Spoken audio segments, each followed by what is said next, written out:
माई बहन मान योजना पर भाजपा के प्रदेश अध्यक्ष दिलीप जायसवाल ने कहा, राजद और कांग्रेस महिलाओं के नाम पर छलावा कर रहे हैं। माई बहन मान योजना के नाम पर फॉर्म भरवाकर कहा जा रहा था कि पैसा तभी मिलेगा जब उनकी पार्टी चुनाव जीतेगी। क्या ये मजाक नहीं है महिलाओं की गरिमा के साथ? ये योजना असल में एक बड़ा घोटाला है। जनता सब समझती है और इस तरह के झूठे वादों से गुमराह नहीं होगी। भाजपा महिलाओं के सशक्तिकरण और उनके वास्तविक सम्मान के लिए काम कर रही है कि वोट बैंक की राजनीति के लिए। ये चुनावी धोखा जनता कभी स्वीकार नहीं करेगी। देखिए, ये ठगी योजना लोगों को ठगने का और भ्रमजाल फैलाने का जनता समझ रही है कि राष्ट्रीय जनता दल और कांग्रेस के द्वारा झूठा भ्रमजाल फैलाया जा रहा है। और आपने देखा कि किस तरह महिलाओं को फॉर्म भरा करके ठगने का काम कर रहे थे कि 2,500 रुपया महीना चुनाव में जीत जाएंगे तब देंगे। यानी एक तरह का भ्रमजाल फैला रहे थे वो।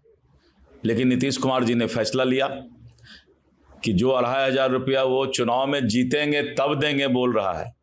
नीतीश कुमार जी ने इकट्ठा सभी महिलाओं के अकाउंट में 10,000 रुपया महीना और बाद में फिर 2 लाख रुपया देने का फैसला ले लिया। और सितंबर में ही करीब 2,67,00,000 महिलाओं के अकाउंट में, जो कि जीविका दीदी से संपर्क में हैं, और उनको जो है उनके अकाउंट में भेज दिया जाएगा। इसीलिए अब उनका सब हवा निकल गया, टायर पंचर हो गया। भारत अमेरिका व्यापार वार्ता फिर से शुरू करने संबंधी अमेरिकी राष्ट्रपति डोनाल्ड ट्रंप के पोस्ट पर भाजपा विधायक राम कदम ने कहा, आज पूरा विश्व भारत की ताकत और नेतृत्व क्षमता को स्वीकार कर रहा है। अमेरिकी राष्ट्रपति डोनाल्ड ट्रंप ने भारत अमेरिका व्यापार वार्ता फिर से शुरू करने की घोषणा की है और प्रधानमंत्री नरेंद्र मोदी को महान नेता कहा है। ये केवल मोदी जी की नहीं बल्कि 140 करोड़ भारतीयों की उपलब्धि है। पिछले 11 वर्षों में दुनिया ने देखा है कि भारत ने हर क्षेत्र में अपनी पहचान बनाई है। ये गर्व का क्षण है कि अब विश्व भारत को एक महान राष्ट्र के रूप में देख रहा है। भारत आगे बढ़ेगा और विश्व का नेतृत्व करेगा। देखिए, आदरणीय प्रधानमंत्री मोदी जी को समूचे विश्व ने एक महान नेता करके स्वीकार किया है। ये विगत 11 वर्षों से हम देख रहे हैं। एक हफ्ते पूर्व अमेरिका के राष्ट्राध्यक्ष मोदी जी को ग्रेट कह रहे थे, अब वो देश को महान कह रहे हैं।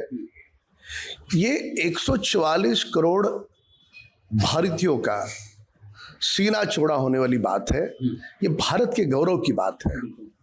और ये केवल और केवल आदरणीय प्रधानमंत्री मोदी जी की विदेश राजनीति की जो नींव है, उनका जो अपना खुद का करिश्मा है, 11 वर्षों से जिस प्रकार से प्रामाणिकता से काम किया है, एक भी दिन छुट्टी नहीं ली, ये उसका परिणाम है।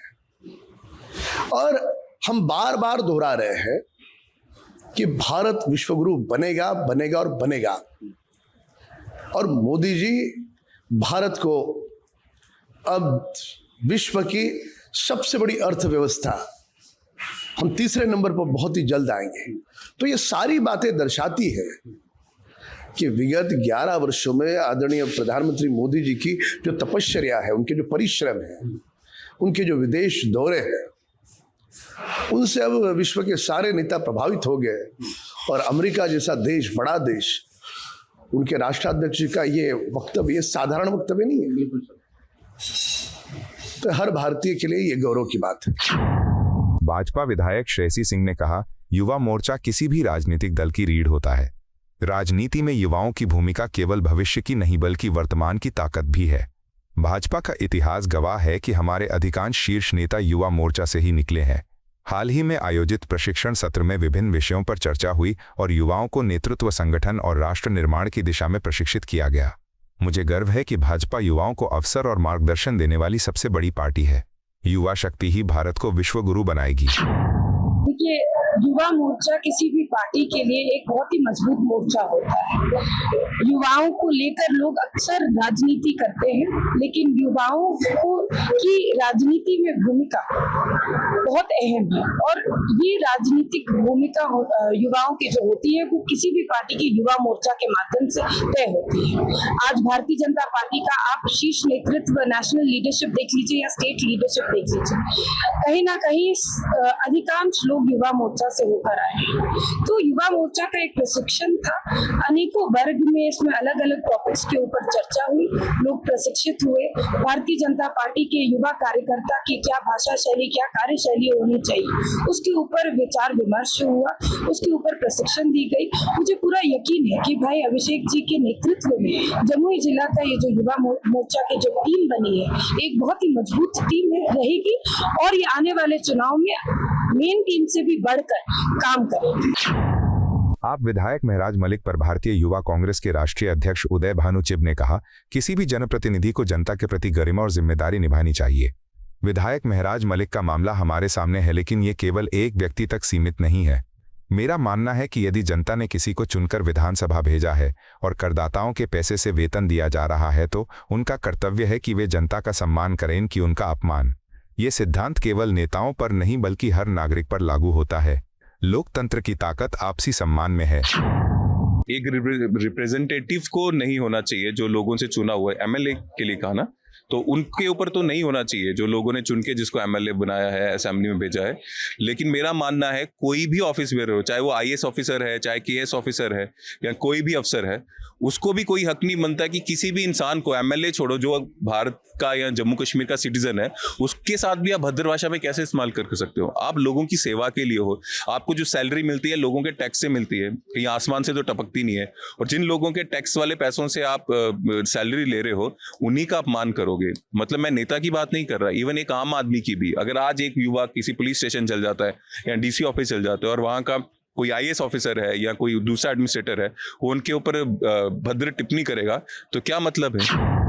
उत्तर प्रदेश के मुख्यमंत्री योगी आदित्यनाथ एक प्रेस कॉन्फ्रेंस को संबोधित करते हुए उन्होंने कहा, उत्तर प्रदेश के मुख्यमंत्री के रूप में कार्य करने के बाद पंडित गोविंद बल्लभ पंत जी को 1954 में केंद्रीय गृह मंत्री के रूप में राष्ट्र की सेवा का दायित्व सौंपा गया। इस भूमिका में उन्होंने भारत की एकता और अखंडता को मजबूत करने के लिए अपने सम्मानित सहयोगी सरदार वल्लभ भाई पटेल जी द्वारा शुरू किए गए प्रयासों को प्रभावी ढंग से आगे बढ़ाया। भारत माता के ऐसे विशिष्ट सपूत पंडित गोविंद बल्लभ पंत जी की इस पावन जयंती पर मैं उत्तर प्रदेश सरकार और उसके 25 करोड़ नागरिकों की ओर से उनकी पूज्य स्मृति को अपनी भावभीनी श्रद्धांजलि अर्पित करता हूं।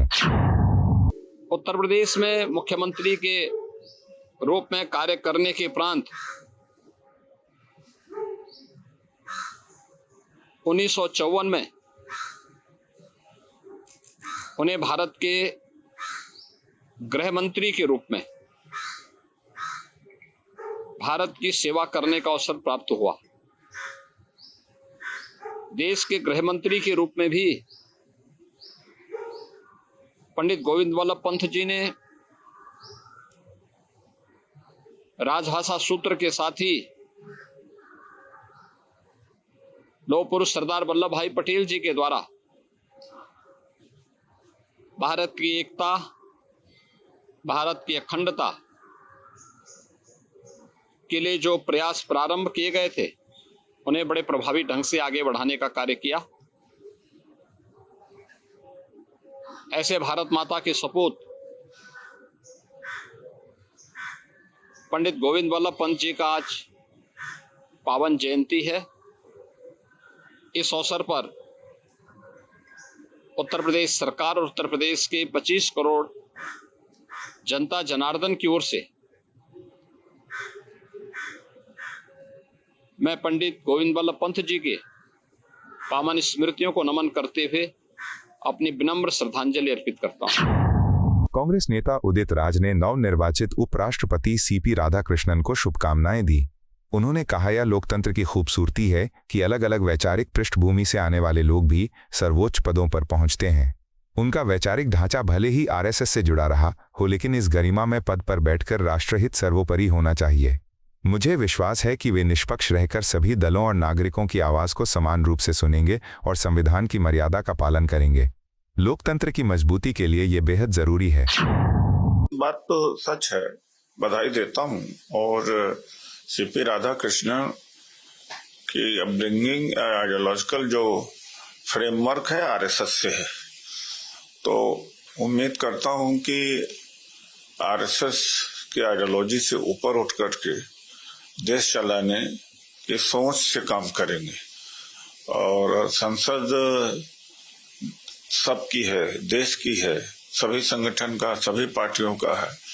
यहाँ पर अतीत जैसा नहीं होगा और कि विपक्ष के लिए कुछ मापदंड और सत्ता पक्ष के लिए कुछ मापदंड, वो ऐसा नहीं होना चाहिए। एक नागरिक की हैसियत से मैं एक आगाह कर रहा हूँ हर नागरिक को, उसका अपना अधिकार होता है कि अपने नेतृत्व को, अपने प्रतिनिधि को समय समय पर सावधान करे किसी भी माध्यम से। तो उम्मीद है कि वो इन सारे छोटी छोटी बातें जो निजी होती हैं, कहने का मतलब मेरा उनका अपना आइडियोलॉजिकल कमिटमेंट होगा, ये हो सकता है, लेकिन यहाँ सबको लेके चले। नेपाल में जारी अशांति के बीच भाजपा नेता दिलीप घोष ने कहा, नेपाल में जो हालात बने हुए हैं वे वाकई चिंताजनक हैं। आज वहां कम्युनिस्टों के खिलाफ गुस्सा हरून के झंडे फाड़े जा रहे हैं और नेताओं को पीटा जा रहा है। इतिहास गवाह है कि कई कम्युनिस्ट शासित देशों का यही हाल हुआ है जब वे सत्ता में आकर भ्रष्टाचार और स्वार्थ में डूब जाते हैं। ये स्थिति दुर्भाग्यपूर्ण है क्योंकि लोकतंत्र में जनता की आवाज सबसे ऊपर होती है। भारत जो नेपाल का सबसे नजदीकी पड़ोसी और वर्षों के साझा इतिहास का साथी है, हमेशा उनके साथ खड़ा रहेगा और स्थिरता की कामना करेगा। नेपाल में जो हो रहा है वो ठीक नहीं है। वहाँ के लोग दुखी हैं, समस्या है, ऐसे गरीब देश है। इस प्रकार परिस्थिति में देश का आर्थिक स्थिति और खराब होगा। और पहली बार नहीं, इसके पहले भी कम्युनिस्ट लोग इस प्रकार आदेश तैयार किए थे और सत्ता में आए थे। आज उनके खिलाफ लोगों का रोष है। कम्युनिस्टों को, पार्टी को, उनका झंडा को तोड़ रहे हैं और उनके नेता लोगों को जिस प्रकार से पिटाई कर रहे हैं, इसके पहले कई कम्युनिस्ट देशों में इस प्रकार हुआ है। कम्युनिस्ट लोग लोगों को भड़काते हैं, झूठ बोलते हैं और भ्रमित करते हैं, सत्ता में आते हैं, उसके बाद सबसे ज़्यादा भ्रष्टाचार करते हैं। अब जो पकड़े जाते हैं लोग इस प्रकार करते हैं। चेसेस्कू का याद है, ऐसे भी दुनिया में बहुत देश के जो राष्ट्रप्रधान है कम्युनिस्ट, उनके साथ लोगों ने ऐसा ही किया था। दुर्भाग्य है, लेकिन हिंदुस्तान के साथ हजारों साल की हमारा संपर्क है, हम उनके साथ हैं, उनके स्थिति से हम लोग दुखी भी हैं। मुझे लगता है कि सुधरेगा नेपाल। और जैसा लोकतंत्र जबरदस्ती थोपा गया था संविधान को, राजा को हटा करके, मुझे लगता है कि फिर राजतंत्र की तरफ, संविधान और हिंदू राष्ट्र की तरफ नेपाल लौट रही है, और जिससे कि वो देश शांत था, भारत का संपर्क था, फिर एक बार उसी दिशा में नेपाल आगे बढ़ेगा। प्रधानमंत्री पंजाब के दौरे पे कल थे और उन्होंने 1600 करोड़ रुपए का जो मुआवजा उन्होंने तय किया है। पंजाब के लोगों को कोई घर नहीं है, कहीं मृत्यु हुई है, ये बाढ़ की पास। देखिए, पंजाब में 5 नदियां हैं, हम जानते हैं, बड़ी बड़ी। अब बड़ी जोरदार वहाँ हुआ है। 2 साल पहले, 3 साल पहले इसी प्रकार बाढ़ पाकिस्तान में हुआ था। इस बार पंजाब, भारत का और पाकिस्तान का दोनों में बाढ़ की ऐसा भयंकर परिस्थिति बनी है। प्राकृतिक आपदा है। हमारे देश की सरकार अपने लोगों के साथ है, खुद प्रधानमंत्री जाके आए हैं और जो भी करना वो करेगा सरकार। और इस प्रकार घटना तो हो ही जाता है, लेकिन संभालने की ताकत अपने सरकार में है। उपराष्ट्रपति चुनाव पर कांग्रेस सांसद सुखदेव भगत ने कहा, उपराष्ट्रपति चुनाव को लेकर भाजपा की ओर से क्रॉस वोटिंग और अवैध वोटों के आरोप लगाए गए हैं, लेकिन मैं साफ कहना चाहता हूं कि इस तरह की भाषा और आरोप ठीक नहीं है। ये गर्व या अहंकार का विषय नहीं है, बल्कि गंभीर चिंतन और आत्ममंथन का विषय है। लोकतंत्र में हर संस्था और हर पद की अपनी गरिमा होती है। जगदीप धनखड़ जी के इस्तीफे और नए उपराष्ट्रपति के चुनाव के बाद हमारी जिम्मेदारी और बढ़ जाती है। हमें ये सुनिश्चित करना होगा कि उपराष्ट्रपति का पद बिना किसी पूर्वाग्रह के राष्ट्र के सामने आदर्श प्रस्तुत करे। मैं समझता हूँ कि जिन सांसदों ने यह कहा क्रॉस वोटिंग है, वो सांसद है, लेकिन संसदीय मैं समझता हूँ जो शब्द हैं उनकी जानकारी नहीं है। क्रॉस वोटिंग नहीं होती। जब कोई विफ जारी हुआ था कि क्रॉस वोटिंग हो, यह तो इसलिए ये शब्द का प्रयोग करना ही मैं समझता पहला गलत है। दूसरी बात, ये गर्व या अहंकार का विषय नहीं है, ये विषय एक चिंतन का विषय है। चिंतन का विषय इसलिए क्या है कि जो हमारे धनखड़ जी ने जिस प्रकार उपराष्ट्रपति पद से जिस हालात में उन्होंने त्यागपत्र दिया, आज हम एक नए उपराष्ट्रपति को हमने चयन किया है। ये हम अपेक्षा करते हैं कि जो उसकी गरिमा है, उपराष्ट्रपति की गरिमा है, तो देश के समक्ष उपराष्ट्रपति का प्रतिमान होना चाहिए, आदर्श स्थापित होने की जो उनके एक चुनौती है, साथ ही साथ वो पूर्वाग्रही न हो। ऐसे बहुत सारे बिंदुओं पे हमें चर्चा करनी चाहिए। हम सबसे पहले तो उन्हें शुभकामनाएं देते हैं और हम ये कह सकते हैं आज के दिन में कि झारखंड के दोनों के, हमारे राष्ट्रपति महोदय या उपराष्ट्रपति, दोनों हमारे झारखंड के कनेक्शन है, दोनों हमारे यहाँ राज्यपाल थे। तो मैं इसलिए इस बात को कह रहा हूँ कि दोनों अपनी गरिमा को मेंटेन करते हुए, उपराष्ट्रपति अपनी गरिमा को मेंटेन करते हुए, ना किसी तरह का कोई प्रेजुडिस हो, और साथ ही साथ अपनी जो राज्यसभा की जो कार्यवली है उसमें दोनों पक्ष और विपक्ष को जो संसदीय परंपराओं के तहत दोनों को एक समान अवसर दें और जो आम जनों की बातें हैं उनके माध्यम से देश के समक्ष आए, ये हमें अपेक्षा करते हैं। नेपाल में जारी अशांति पर राजस्थान के गृह मंत्री जवाहर सिंह बेदम ने कहा, नेपाल में जारी अशांति के बीच हमें जानकारी मिली है कि हमारे राजस्थान के कुछ लोग वहां फंसे हुए हैं। ये हमारे लिए चिंता का विषय है।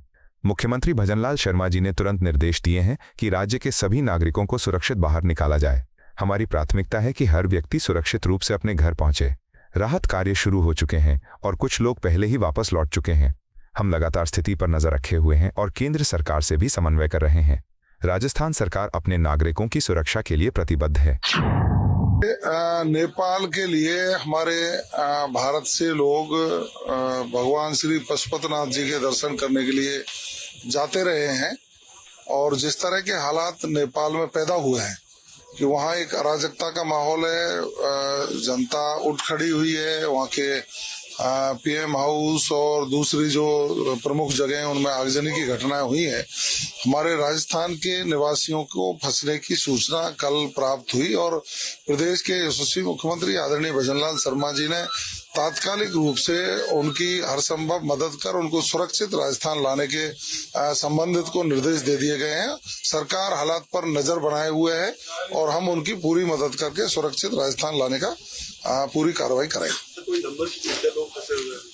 वो अभी जो हमारे पास फाइनल नंबर नहीं आए, लेकिन 600-700 लोगों के फंसे होने की सूचना थी, जिनमें से कुछ लोग आ भी गए हैं और कुछ जो फंसे हुए हैं उनको हमने कहा। आपको यह वीडियो पसंद आया हो तो इसे लाइक करें, हमारे चैनल को सब्सक्राइब करें